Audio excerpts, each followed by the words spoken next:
नमस्कार, मी डी.टी. आंबेगावे, मुख्य संपादक सत्य पोलीस टाइम्स। सामान्य जनतेचा आवाज बुलंद करण्यासाठी सत्य पोलीस टाइम्स या चॅनेलला आत्ताच सबस्क्राइब करा। महाविकास आघाडीचं भाजपसोबत 20 जागेवर फिक्सिंग, प्रकाश आंबेडकरांचा आरोप काय? लोकसभा उमेदवारांची घोषणा झाल्यानंतर सर्वच पक्षाकडून आणि उमेदवाराकडून निवडणुकांची जय्यत तयारी आणि प्रचाराचा धुराळा सुरू आहे। अशातच राजकीय टीका-टिप्पणी, आरोप प्रत्यारोपांची धार वाढत आहे।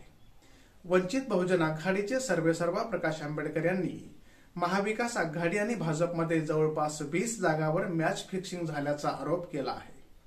हा सनसनाटी आरोप केल्याने एकच खळबळ उडाली आहे। प्रकाश आंबेडकर यांनी पत्रकार परिषद घेऊन हा सनसनाटी आरोप केला आहे। यावेळी त्यांनी कोल्हापूरचे महायुतीचे उमेदवार संजय मंडलिक यांना चांगलंच फटकारलंय। शाहू महाराज कोण आहेत, त्यांचं कुटुंब काय आहे, त्यांच्या जवळच्या कुटुंबातील माणसं कोण आहेत हे जगाने मान्य केलंय। त्यामुळे त्यावर दोन गाढवांनी कमेंट केल्यावर आपण त्यावर कमेंट करावं असं मला वाटत नाही। निवडणूक निकाल काय लागेल असा सवाल त्यांना करण्यात आला।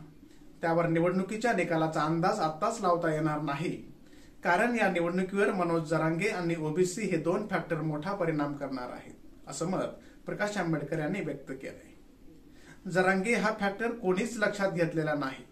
गरीब मराठा हा त्यांना आपला मेंटॉर मानतोय।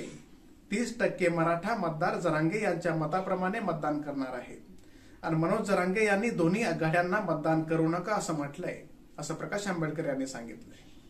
मध्यंतरी जी आंदोलने झाली त्यामुळे ओबीसी राजकीय दृष्टीने जागृत झाला आहे, म्हणून त्यांनी बलाढ्य मराठा समाजाला आमच्यातून आरक्षण देणार नसल्याचं ठणकावून सांगितलं आहे, असंही प्रकाश आंबेडकर यांनी म्हटलंय। सामान्य जनतेचा बुलंद आवाज, सत्य पोलीस टाइम्स।